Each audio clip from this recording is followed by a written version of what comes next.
Thank you so much. Thank you. Thank you.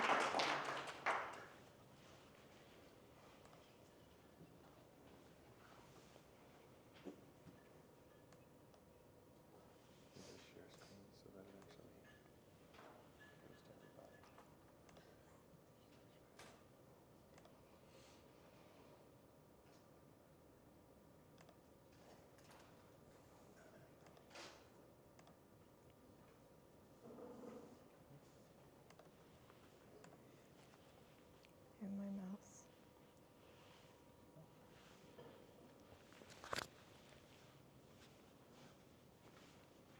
Time. My grandparents were civil rights activists during the 1950s and 60s. They violated Jim Crow laws in their grocery store because they believed that racism was morally wrong. Here is a photo of my grandparents in front of their grocery store. This is the Solomon's grocery store. Actually, this is my great-grandfather's grocery store. And this is in Marshall, Texas. And Marshall, Texas was deeply segregated during Jim Crow. There was the white part of town, and then there was the colored part of town. And of course, my grandfather's grocery store was on the colored part of town. Now, when you're a grocery store owner and you violate Jim Crow laws, you become a target by extremist groups like the KKK or people who are opposed to desegregation. And that happened. Clarence here is standing next to my grandfather in this photo. Clarence was a store hopper. His job was to carry a wire basket full of food and deliver groceries to my grandfather's customers in the store. And he was on his delivery route, and it was the day after it rained. There was a down power line, and he came across some white men who started taunting him. They started hurling racial slurs at him. They were trying to intimidate him. They were calling him, racial slurs, and they were trying to convince him that the power line wasn't live. They were calling him stupid and that he needed to move it. And you have to know during that time, during Jim Crow, that there's conditioning here. This extreme racism called, it calls people of color it weakened them. And what happened is Clarence eventually gave in to their intimidation, and he bent down and he moved the power line, and he was electrocuted. He lost his arm at the bend because he was carrying that wire basket. There was another black employee.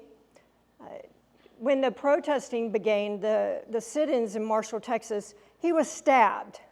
He went to the hospital. The hospital said, we're not going to treat you. We don't treat colored people here. You're going to have to go somewhere else. He went to my grandfather's back porch during the middle of the night. He banged on it really hard. He woke up my mom's family. My mother remembers a rush at the back door.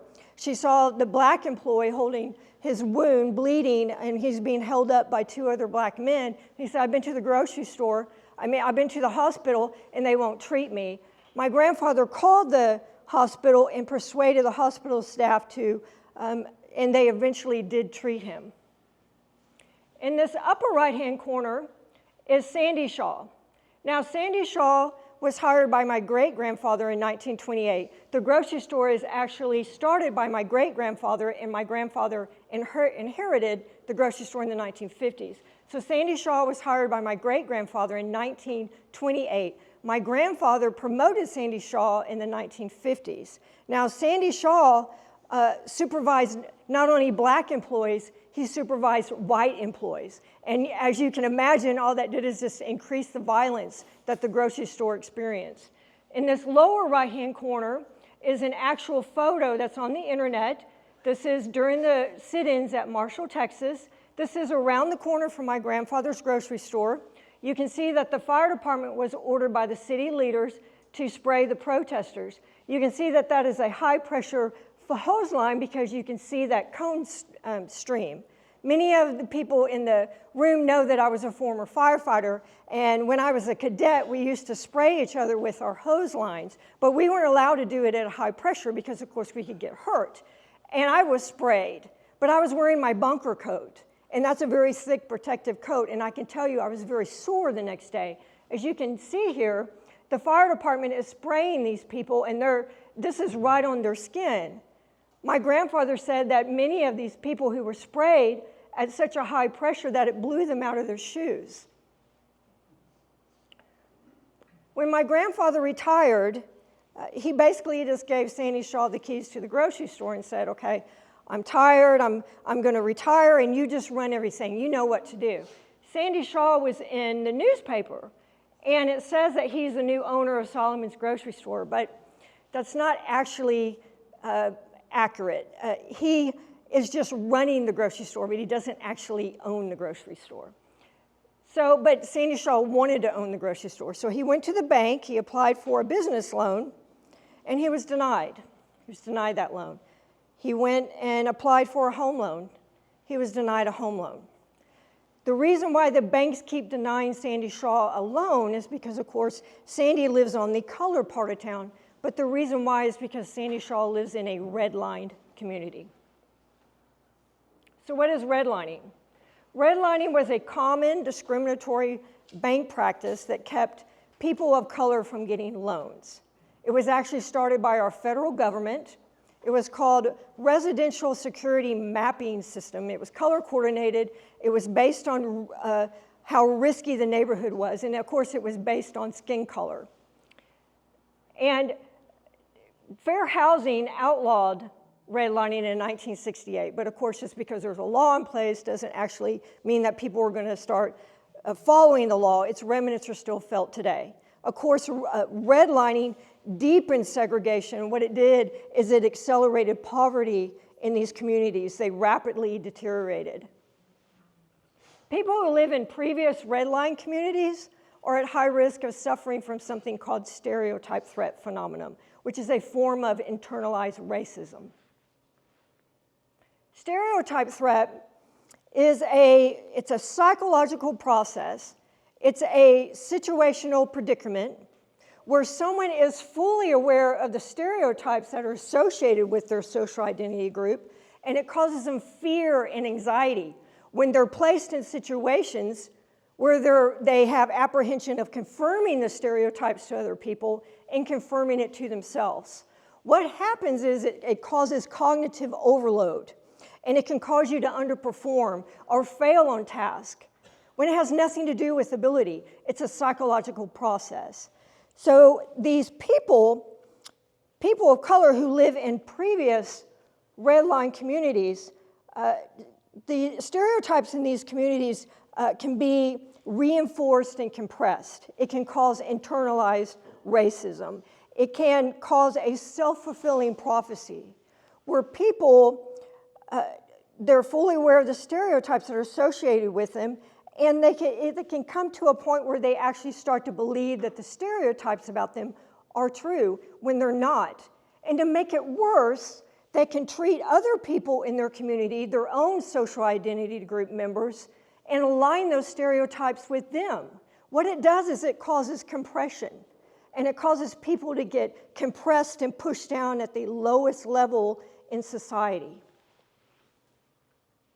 I want to tell you a story about Jason Rubin.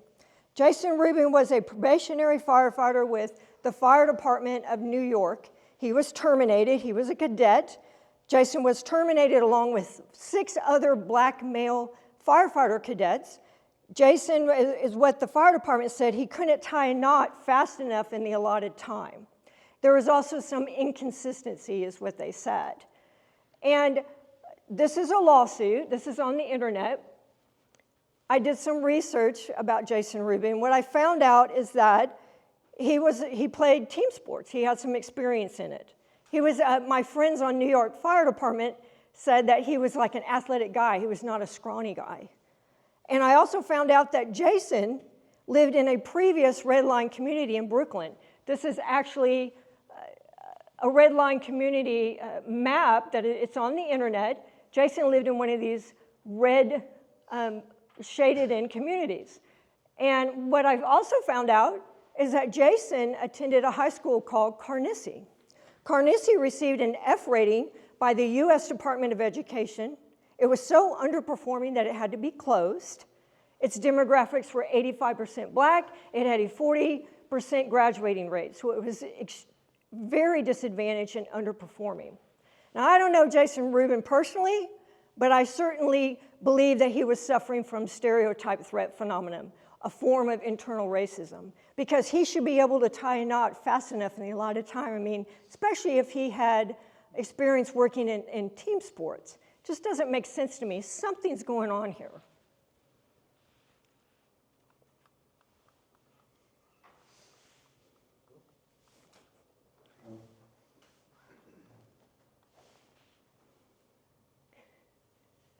Next slide. Okay, so what can we do for people like Jason Rubin? Well, we can provide equity through our strong leadership. Many people believe that providing equity just means making changes to standardized testing and filling the gaps, to make things equal. And in some cases, that may be the case. You have to think about people who go to A-rated high schools or even B-rated high school versus people who go to F-rated high schools. That might be the case. But we can provide equity through our strong leadership. Number one, we can have understanding and knowledge. We can educate ourselves about these red line communities and what stereotype threat phenomenon is and make it known to people. That will reduce its occurrence.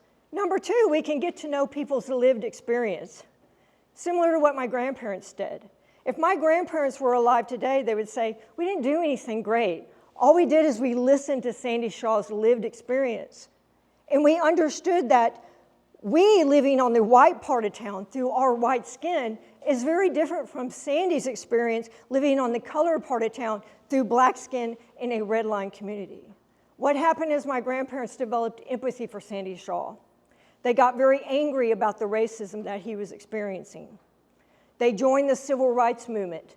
They were followers of Martin Luther King Jr. They greatly admired MLK. We can also remind people of their strengths. I might have a conversation with Jason Rubin like this.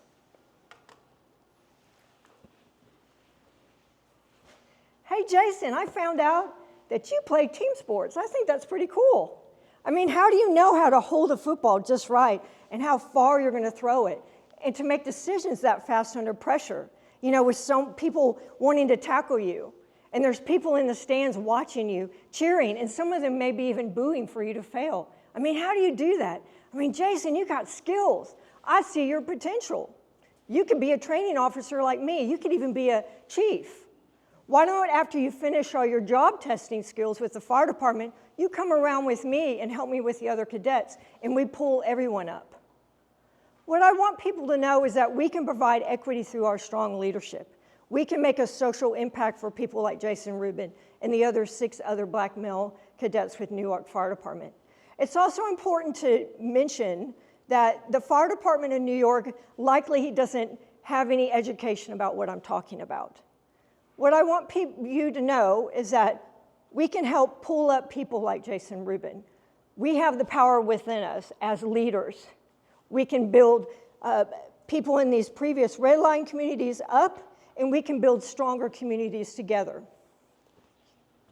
Thank you.